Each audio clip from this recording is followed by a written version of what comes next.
সময়ের সাথে সাথে প্রত্যেকটি মানুষেরই ইচ্ছা পছন্দ সকল কিছুরই পরিবর্তন হয়। যেমন একটি মেয়ে বিয়ের আগে যে এরকম জিনিস পছন্দ করে, বিয়ের পরে তার পছন্দের তালিকা হয়ে যায় অন্যরকম। তো আজকে এসেছি আমার আম্মু তার রুম সাজানোর জন্য কিছু কিনবে। তো পরে এখানে বিভিন্ন ধরনের ওয়ালমেট দেখছিলাম এবং দাম জিজ্ঞেস করছিলাম।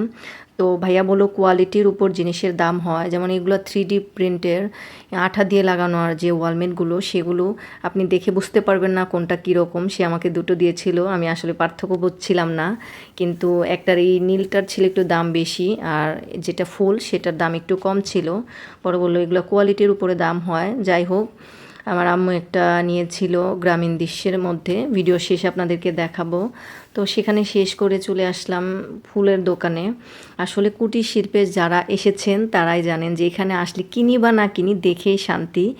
আর যারা রুম সাজাতে চান এখনও এখানে আসেননি, তো শান্তির নীড় তো একটা মেয়ের তার বেডরুমই হয় বা বাসা হয়। সেই বাসাটি সুন্দর এবং ইউনিক জিনিস দিয়ে যদি সাজাতে চান তাহলে অবশ্যই নবীনগর সাভারের স্মৃতিসৌধের অপোজিটে অবস্থিত এই কুটির শিল্প বা পর্যটন যে যেটা নামেই চিনেন না কেন, এখানে অবশ্যই একবার হলেও আসবেন। এখানে আমার কাছে মনে হয় রুম সাজানোর জন্য ইউনিক বা এমন কোনো জিনিস নেই যেটা আমার চোখে পড়েনি।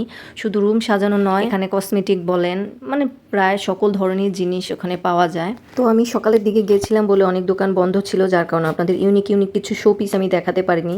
যাই হোক, কুটির শিল্পে টুকিটাকি কেনাকাটা শেষ করে মা মেয়ে চলে এসেছি সেনাতে। তো সেনাতে এসেও আমার ওই তো নিচে ক্রোকারিজের দোকানে চোখ যাচ্ছিল। আসলে সংসার জীবনে ঢুকে গেলে শুধু মনে চায় যে ঘর সাজাবো কী দিয়ে, সেগুলোই শুধু দেখি আর কিনি। তো আজকে ওগুলো দেখতেও আসেনি, কিনতেও আসেনি। তো চলে আসলাম সেনাতে আম্মুর একটি খিমার দেখার জন্য, যদি পছন্দ হয় তাহলেই নিব। তো শেষমেশ পছন্দ হলো, খিমারটা কিনে আমরা চলে গিয়েছিলাম বাসায়। তো খুব বেশি কিছু না, আজকে অল্প জিনিসই কেনাকাটা করে নিয়ে বাসায় এই তো চলে এসেছি।